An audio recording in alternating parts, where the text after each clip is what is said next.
Good morning, students. Welcome back to the geometry online session. Now all of you must be having lot of questions regarding your board exams and even your reduced syllabus. Okay, so in this session we are going to discuss about the board exam paper pattern and the reduced syllabus. Okay, so let's start with the evaluation scheme. So for mathematics you have two parts, maths 1 and maths 2. So you will be having written exam for maths 1 40 marks and maths 2 40 marks.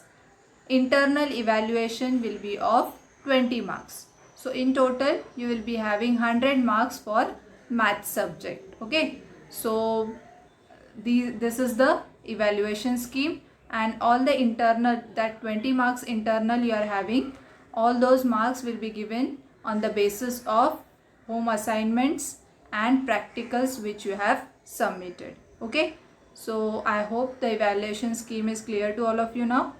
So let's see the paper pattern. This is the paper pattern for your board exam. For geometry you will be having 5 questions. So question number 1A, which is based on MCQs, multiple choice questions. So here write alphabets of the correct alternatives. In this question you will be having 4 sub questions, 4 MCQs, 1 mark each. So total marks for this question are 4 marks, and here you don't have any option, so marks with option will be also 4 marks. Okay, now the question number 1B is answer the following. So each question will be of 1 mark and you will have to attempt 4 questions, and these are compulsory questions, no option. So total marks will be 4 and marks with option will be also 4.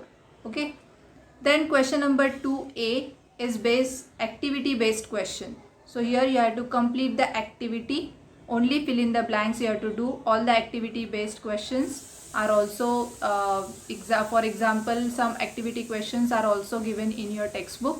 So any question can be asked as an activity.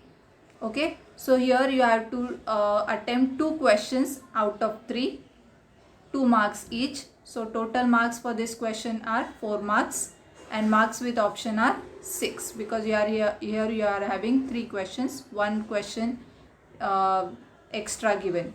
Okay, then question number 2B is solve the following again.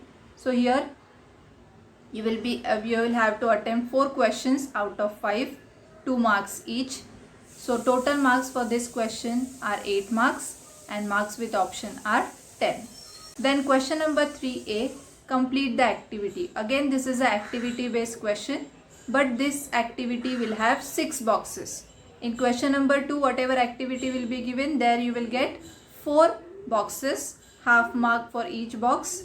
So here you will get 6 boxes, half mark for each box. Okay, so each question only 1 question you have to attempt, and that is for 3 marks. Okay, so total marks for this question are 3 marks and marks with option are 6 marks. Then question number 3B, again it is solve the following. Here somewhat little difficulty level will be higher. So here you have to attempt 2 questions out of 4. So 2 extra questions will be given to you here. Each question carries 3 marks. So total marks for this question are 6 marks and marks with option are 12 marks. Okay, now question number 4 is again solve the following. Here you have to attempt 2 questions out of 3. Each question carries 4 marks. So total marks for this question are 8 marks and marks with option are 12. Question number 5 is solve the following. Any one you have to attempt out of 2. Each question carries 3 marks and marks with option are 6. So total you have to attempt 40 marks geometry paper, and with option 60 marks paper is given to you. Okay, so this is the paper pattern. I hope it is clear to all of you. So few important things you should note about this paper pattern, points to be noted. Question number 3B, which is given solve the following. There one question will be confirm will be on your theorems. So there you have to prove the given statement. So any statement will be given to you and you have to prove that statement as it is given in the textbook. Like you have to write the given part, then to prove, then figure or any construction you have to do, that also you have to mention there, and then you have to write the proof. So this way you have to prove this statement. Okay, so compulsory any theorem will be given in question number 3b question, sub questions. Okay, so theorem question will be always there for question number 3b. Okay, then question number 4, these questions should be out of the textbook, unseen but based on prescribed syllabus and also challenging. So question number 4 and question number 5 also, it will be out of the textbook questions. So these questions will be little challenging one, but it is based on the syllabus only. Okay, so you have to solve those questions. Question number 5, these questions should be creative, for which the responses should be as follows. So in question number 5, such questions will be asked which have answers like comment on or what's your opinion, or even open-ended questions, means answer can be different. Okay, so some student might get one answer, some student might get other one. So open-ended means that your method should be different. Answer will be same, but you can solve that question in different by different methods. Okay, estimate and approximate means then complete the problem or construction. So these types of questions can be asked in question number 5. Okay, so these are the few important points regarding your paper pattern. So question number 4 and question number 5, you feel that it is unseen, it is out of the textbook, so those questions will be very difficult. It is not like that, because all the questions will be based on your syllabus. Similar questions will be asked. Some hot sums are also mentioned in your textbook also, so you have clear idea about these questions. Still I am taking few more examples which were asked in the November 2020 paper. So these are some questions I am giving you for your reference, that is question number 4 and question number 4, how questions will be asked. So this is question number 4, challenging or hot problems. In the figure, chord AB is congruent to chord AD. Chord AC and chord BD intersect each other at point E. Okay, now this figure is also given. Now what is given here? Chord AB is congruent to chord AD. Okay, it is also mentioned in the figure, and you have to prove that AB into AD is equal to AE into AC. Now you have to solve this question, and it is not given in your textbook. So how to solve such kind of questions? So there are some steps. So I have given you some steps. So first you have to think about that. Now you have to prove this. So which ratios are equal? Then which two triangles are formed here? Then which two triangles can be shown similar or congruent? Then which chords are congruent, and if the chords are congruent, then their corresponding arcs must be congruent, or any inscribed angle is there or not. Like that questions you have to think, and then you have to start with the answer. Okay, now how to solve this question? Okay, so what you'll do for geometry, I will suggest you, whenever you read any type of question, first try to draw figure based on whatever question is given. Okay, so here if you draw a figure, then what you'll get, first you have to draw a circle of radius 3.3 centimeter. Then you have to draw a tangent segment PA of length root 40 centimeter. Okay, so here if you draw a tangent segment of root 40 centimeter, then from an exterior point P. So we know that P is the exterior point. Okay, so this figure you will get. Now what you can do here, So now you know that if you join this radius OA, you will get a right angle triangle. Okay, so here I have drawn this radius. Now you know radius is 3 centimeter and you know this distance is root 40 centimeter. Can you find the length of OP? And OP is the hypotenuse. Okay, so by using the Pythagoras theorem, you can easily find length of OP. And if you know the length of OP, with the help of construction steps whatever given, you can draw this tangent segment easily. Okay, so no need to look for this root 40 centimeter. It is only given to confuse you, to make you feel that this question is very difficult one, but there is no need to worry about the any type of questions. If you go stepwise, if you analyze the question properly, and if you draw a rough figure according to the question, you can find the next step. Okay, now let's see one more question. Now here, this is the trigonometry question. Now here, this question can be solved in different ways. Okay, so here, is there any relation between the number of steps and marks? Now if this question is asked for 3 marks, okay, then you will think that now this question is carries 3 marks, so I can solve this in 6 steps or somewhat 7 steps. Okay, but if you try to solve this question, you can get many steps. So here some student might get answer in this many steps they have to follow, and some might get in 4 steps also. Okay, so both the students will get full marks. Okay, so steps are not important for getting answer.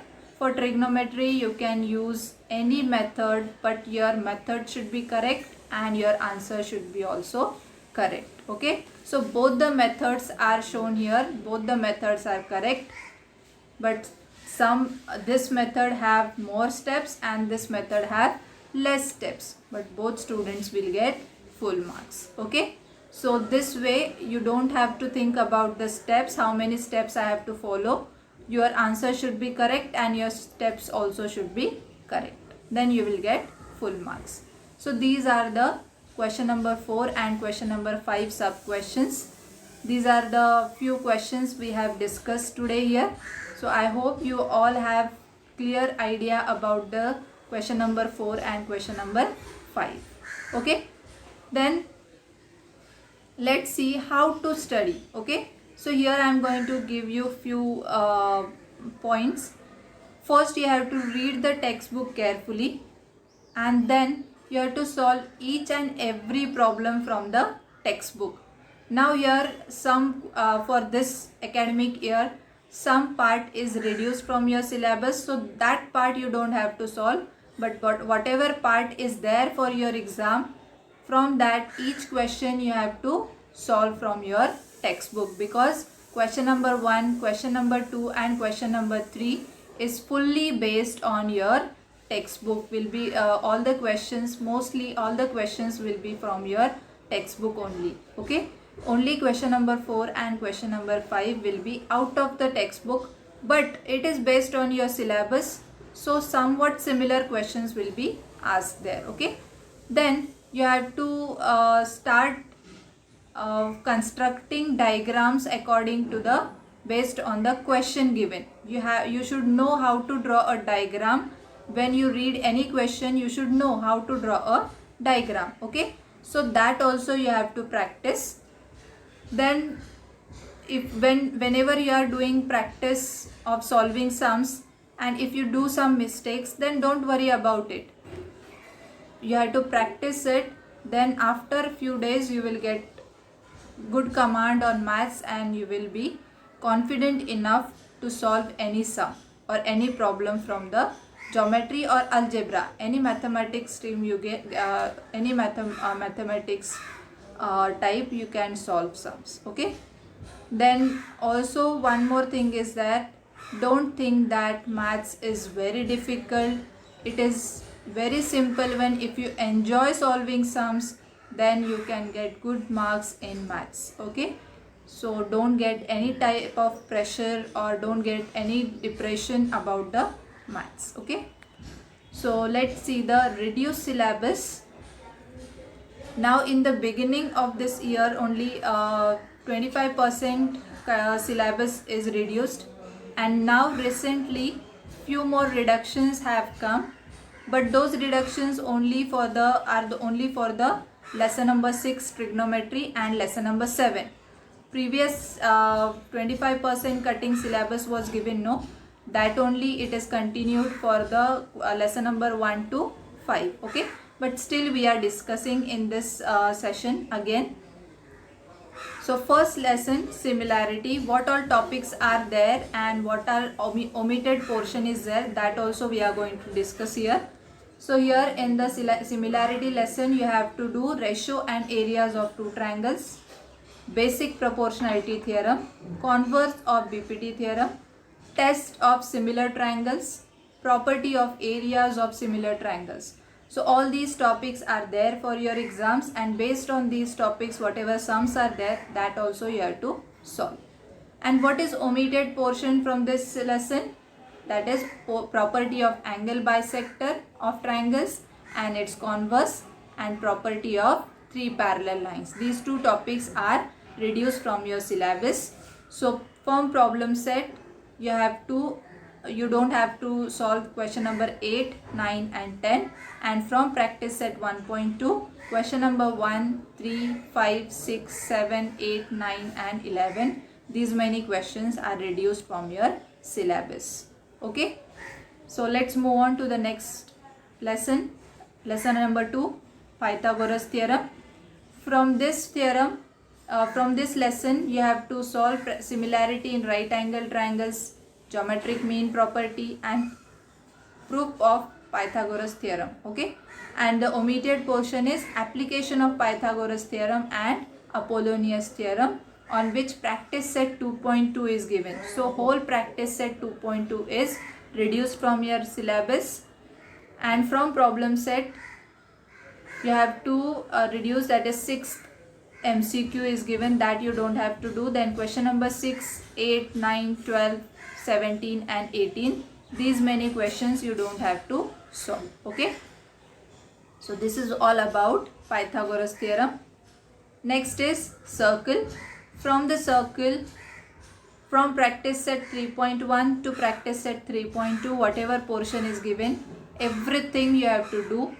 And what is omitted from the circle is tangent secant angle theorem, internal division of chords, external division of chords, and tangent secant segment theorem. So these 4 theorems you don't have to do, and based on this practice set 3.5 is there, that also you don't have to do.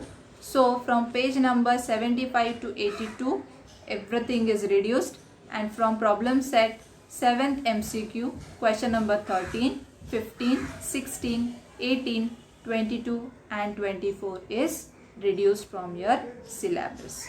Now all these reduced syllabus PDF I have already sent to you. You can cross check this. Everything is mentioned in that PDF. Now lesson number 4, geometric construction.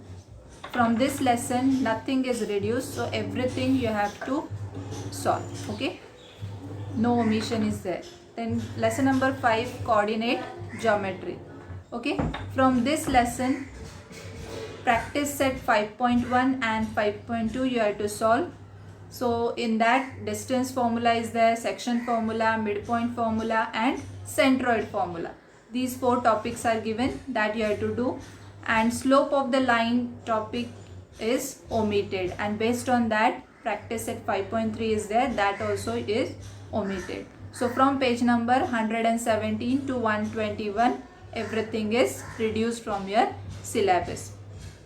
And from problem set 4th MCQ question number 2, question number 9, 10 and 22 all are reduced from your syllabus. Okay, this is all about coordinate geometry. Then comes trigonometry. In the previous PDF from trigonometry nothing was reduced, but now recently whatever PDF has come from the board, from that PDF, practice set 6.2 is reduced from your syllabus. So whatever sums are there, word problems are there based on application of trigonometry, all those word problems are reduced from your syllabus. So page number 133 to 137, the whole pages are reduced. So from problem set question number 6 to question number 10, all word problems are given, all are omitted from your syllabus. Okay, then mensuration lesson number 7 is full chapter is omitted from your syllabus. You don't have to do any of the topic from mensuration lesson. Okay, so I hope you all are clear with the revised syllabus for this year.